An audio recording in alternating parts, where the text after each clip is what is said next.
Okay, hello, magandang umaga po mga kamusang. So, tayo po ay nanguha po ng malunggay. Ayan po, nanguha ko ng malunggay doon sa kinukuhanan ko. So, ayan, meron pong talbos ng kamuti rin. Ayan. So, hindi po nakakatikim ng gulay. So, meron doon talbos ng kamuti, saka may malunggay. So, kinuha ko na.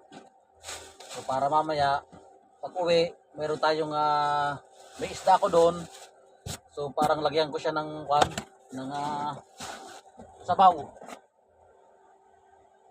Yung talbos, 'di ba? Masarap yung talbos sa isda, talbos ng kamote.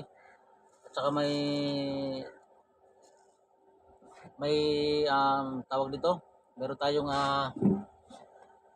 malunggay.